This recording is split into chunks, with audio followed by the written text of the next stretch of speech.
Hello everyone and welcome back to another video. If you're new to the channel, my name is Chris and our goal is to be able to give you the information you need to be able to have the best relationship possible with your dog and achieve those goals that you had when you originally got them. Today we're going to talk about the 7 best ways or the 7 tips or 7 things to do to make sure that you have the easiest time potty training, whether it's your new puppy or a dog that you're already struggling with. So let's get right into it. Number 1, one of the biggest problems that people have is that time gets away from them. So what I recommend to my clients is that they get an alarm or a timer. So if you have a brand new puppy, you can set that timer for about 30 minutes, and every single time that timer goes off, you know now it's time to get up, get your dog, and take him outside. If a dog does potty in the house, it's more than likely because you didn't give it an option to go outside. Dogs are naturally clean animals, so they don't always want to go inside in their living space. So setting that timer is going to help you keep track of that time and not allow it to get away from you. 2, when you do take your dog out, make sure that you go out with them. So that way you can give them encouragement. Some people use the command, go potty, go potty. And so that way you're able to see if your dog pees or if your dog poops. So that way you're not letting them in, just assuming that they went out and did that.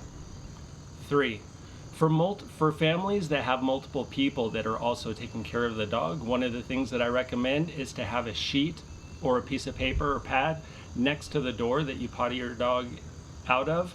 And every time you come back in, you write down the time and what the dog did. So if in the morning your dog pees and poops, you're able to say 7 o'clock is when I brought the dog in, peed, pooped. Now that's the memory on paper for those that come afterwards. Also, if you're taking your dog out every half hour and then you're writing the time, not that you went out, but the time you came back in, and another person goes to take the dog out, now you can see that there's been 4 or 5 times where it's just pee, pee, pee, pee. Now that person knows to give that dog a little extra time just in case it has to poop again. So writing down what the dog has done is really helpful when it comes down to multiple people trying to potty train the dog or take responsibility for that as well. Now once you bring the dog back in, one of the problems that people have is that they create a situation where the dog is able to get away from them and out of sight. Again, dogs are naturally clean animals, and so a lot of times, especially smaller dogs, what you'll find is that they'll go behind furniture or in corners to go to the bathroom.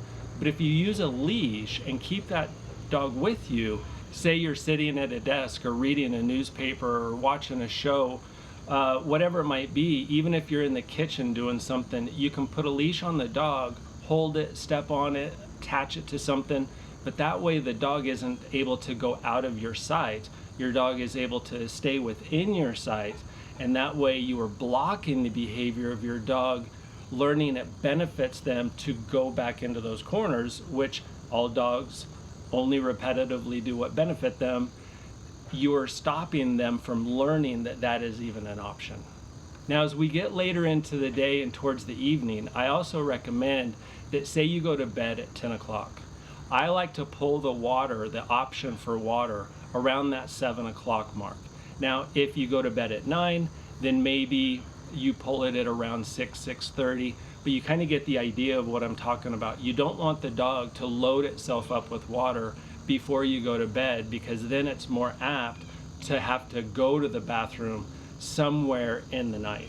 Number 6, use a crate, because again, when we talk about a dog being a naturally clean animal, when they're in a crate, whether it's because you have to run to the store or maybe you're sleeping at night, the size of the crate is super important. If a dog has a really big crate, a puppy has a really big crate that they can sleep in, they learn that they can potty over in this corner and lay down over here. Or if you have bedding in there of any type, they learn that they can pee, it absorbs it, and they're not having to lay in it. So one of the ways you can use a crate to help promote a dog to hold it, which is building their the bladder strength, is to get a crate that is literally just big enough for them to stand up and turn around in. Now, I know that you can go through and purchase a lot of crates depending on the type of the dog you have in that context. But say you do have a bigger crate, you can always put boxes or something in there to make that area inside that they're staying in much smaller, so that way you're not having to purchase all of these crates as your dog is growing up. And number 7, the trick of the trade when you raise as many puppies as I have, if you don't know this yet, just know that one of the best things you can do if you have a garage that maybe is heated or air conditioned, or you have a space where you can put in an exercise pen. And this here is what it is I'm talking about.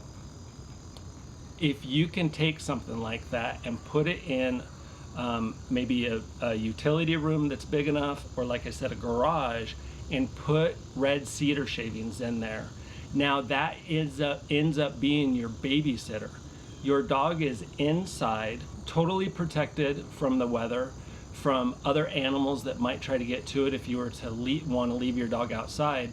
But the red cedar shavings are incredibly good for using for potty training.